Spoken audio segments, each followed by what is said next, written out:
आम्ही व्यापाऱ्याच्या विरोधात सुद्धा नाही, आम्ही प्रशासनाच्या विरोधात नाही, पण जिथं कुठं चुकत असत त्याच्या विरोधात मात्र आम्ही आहोत। काल जे अतिरेक झाला, एसपी साहेब आंबेडकरी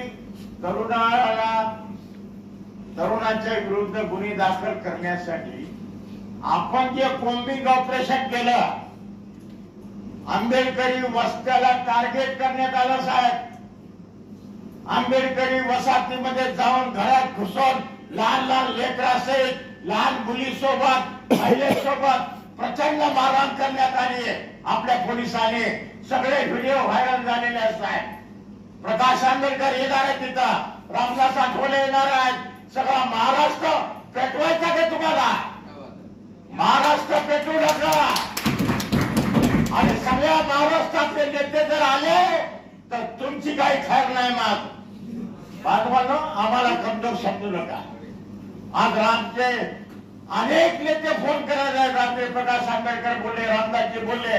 मी म्हणलं काय नाही साहेब, परभणी आम्हाला शांत करायची आहे, परंतु तुम्ही हे बॉम्बिंग ऑपरेशन थांबवा। आमच्या वस्तीत जर कोणी जर एसआरपी घुसले तर त्या एसआरपीला गनिमत आहे, कोणी मारण झालं। जर आम्ही आदेश दिला तर त्याची काय खैर नाही, परंतु आम्ही गुन्हेगाराचं समर्थन करणार नाही। तुम्ही सांगा भीमनगरचे एवढे आरोपी आहेत, तुम्ही सांगा प्रियदर्शनी नगरचे एवढे आरोपी आहेत, ते आरोपी आम्ही तुमच्या ठाण्यात आणून बसू साहेब।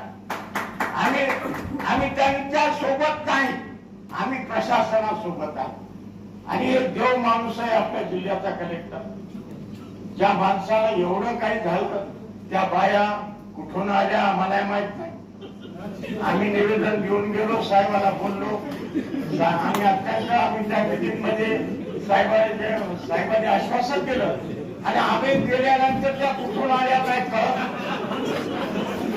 आणि आल्याचा आल्या नाशापासून करून गेल्या, म्हणजे आमचं नाव बदनाम झालं। कलेक्टर साहेब असं वाटलं असं आम्ही पाठवलं काय, म्हणजे हे अत्यंत, आणि हे असे जे काम करणारे लोक आहेत यांच्या गांडीवर शक्य माणूस आहे काय। आम्ही कोणी बोलणार नाही तुम्हाला।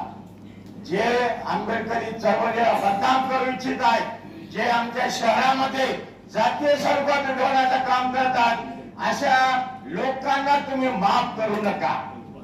परंतु जे तुमच्या सोबत आहे, आम्हाला हे शहर शांत ठेवायचं आहे।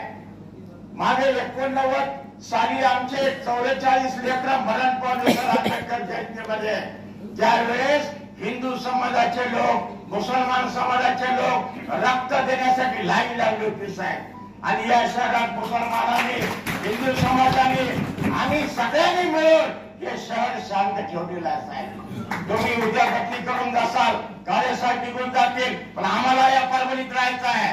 आम्हाला या परभणीत जातीय तालुका टिकवायचा आहे, आणि या परभणीत जो कोणी जातीय तालुका बिघडेल त्याला आम्ही कधी माफ करणार नाही साहेब। आम्ही सर्वजण समाजासोबत आहोत, आम्हाला या शहरात जातीय वातावरण बिघडवायचं नाही साहेब। आणि निश्चितपणे कालची घटना अत्यंत दुर्दैवी आहे।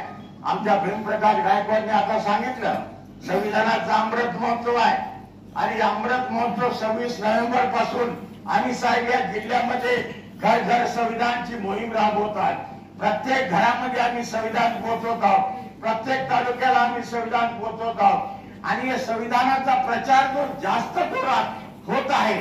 आम्ही संविधान गौरव रॅली 26 जानेवारीला काढणार आहोत। कलेक्टर साहेब तुम्हाला हिरवी झेंडी दाखवायची आहे, खासदार साहेब त्या संविधान रॅलीत राहणार आहे, परंतु या ज्या 10 तारखेला घटना घडली, संविधानाचं शिल्पच त्याला कसं काय दिसलं मला कळलं झालं।